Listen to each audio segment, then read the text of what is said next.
Hello and welcome to a brief podcast on how to source copyright-free images for your website, blog, for your hobby or for commercial use.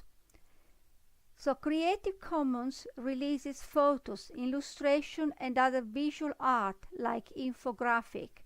You can use this legally if you mention the artist photographer. Sometimes they do not require a credit. For instance, photos from Pixabay do not require a credit.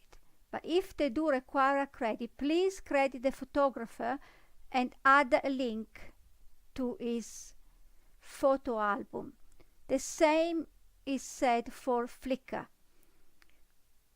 So the first thing you do is you type in the Google box what type of photo or illustration you want. Then you click on images and you'll find under the little camera icon there is settings.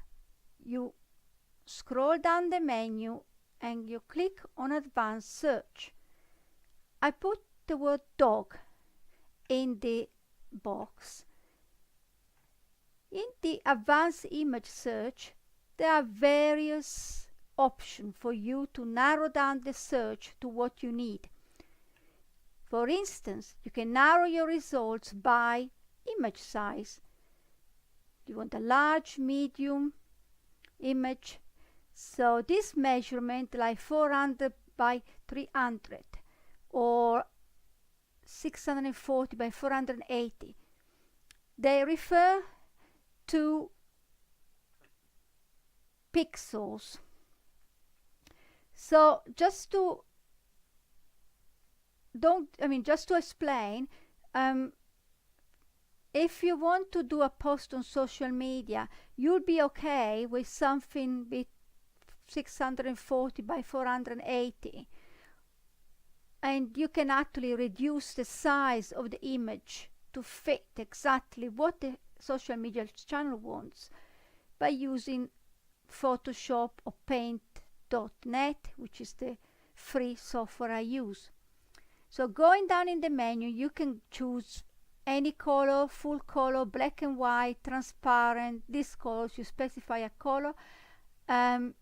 You can choose by type of image, face, photo, clip art, line drawing, animate, etc. You can choose by region. Why would you do that? For instance, I wanted to illustrate a piece of research referring to an European country, so I tried to find photographs from that region. You can also, you have a lot of options, but the important thing is the usage rights. So the default position is not filtered by license. If you click on everything, even photos that you need to pay to use.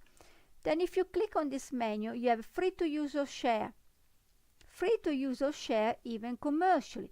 This is the option you should go for if you're planning to put the photos on your website and you're actually a money-making business. Then we have free to use, share, or modify. Some photographers don't want their photo to be modified, but say you want a detail of the photo, you'll have to choose this option. And this again is for non-profit organization, because if you do it for a business, you have to choose free to use, share, or modify even commercially. Of course, as you go down this list, your number of photos will diminish because some photographers are not happy for you to use the photo for commercial reason.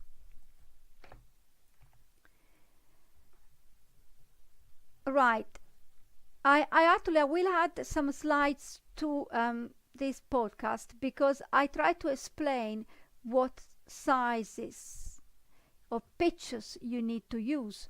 And I try to explain to you what a kilobyte is, a megabyte, and a gigabyte.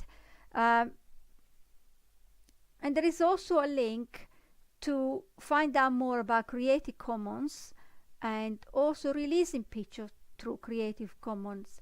And if you check out my digital strategy recording, you will see that releasing photo can be an SEO strategy and a link creating strategy, because if you ask for a link, your link will be on other website.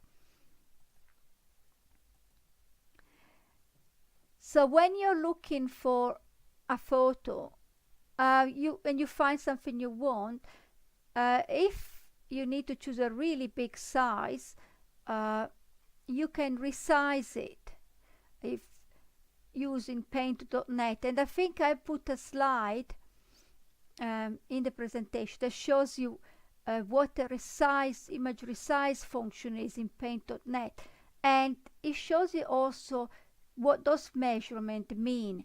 So they are in pixel per inch, and you want a resolution of 72 dot per inch if you're using the picture for internet use. If you're printing this picture like a poster or a brochure, you want 300 at least.